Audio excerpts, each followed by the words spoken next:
আসসালামু আলাইকুম। সবাইকে রুমিত কিচেনের পক্ষ থেকে স্বাগতম। আজকে আমি বেগুনি রেসিপি নিয়ে এসে আপনাদের সামনে আবারও হাজির হলাম। তো আমি প্রথমে একটি কাচের বাটি নিয়েছি, 1 কাপ বেসন আর 1/4 কাপ চালের গুঁড়ো নিলাম,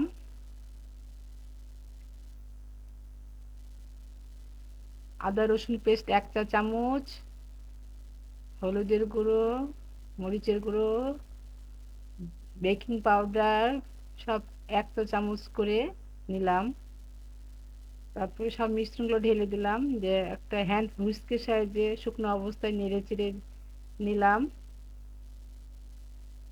তারপর আমি একটু অল্প অল্প করে পানি দিয়ে আপনারা মাখাবেন।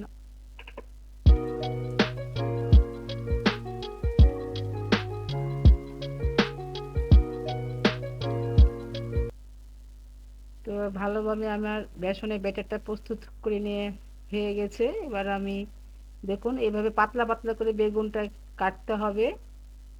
তো আমি এভাবে পাতলা পাতলা করে একটা বেগুন কেটে নিয়েছি। কাটার আগে আমি আগে ধুয়ে রেখেছি। তারপরে আমি চুলায় একটা ফ্রাই প্যান দিলাম। তো পরিমাণ মতো তেল দিলাম। তারপরে বেগুনটা এপাশ ওপাশে বেসনের ব্যাটারটা নিয়ে চুবিয়ে নিয়ে তেলের ভিতরে ছেড়ে দিলাম।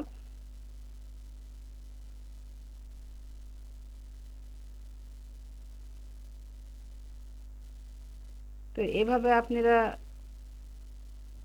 বেগনিটা ভাজার জন্য বেগুনের এপাশ ওপাশটা বেসনে বেটারের মধ্যে চুবিয়ে গেলে ছেড়ে দিবেন, যে এপাশ এপাশ ওপাশ করে ভালো করে নেড়ে চেড়ে দিবেন, যেন মুচমুচে লাল রঙের হয়, বাদামি রঙের। খুব সুন্দর একটি রেসিপি। তো আমার ভাজা হয়ে গেছে বেগুনিগুলো, আমি এখন তুলে নিচ্ছি প্লেটে। খুব সুন্দর দেখেন মচমুচে আমি। তো হ্যালো ভিউয়ার্স, দেখুন আমার বেগুনিটা কত সুন্দর লাল মুচমুচে রঙের বাদামি রঙের হয়েছে। তো আপনারা বাসায় ট্রাই করবেন অতিথি আপ্যায়নে। এবং দেখুন আমি একটু ভেঙে দেখাচ্ছি, সুন্দর দেখেন, অনেক টেস্টি হয়েছে আমার বেগুনিটা।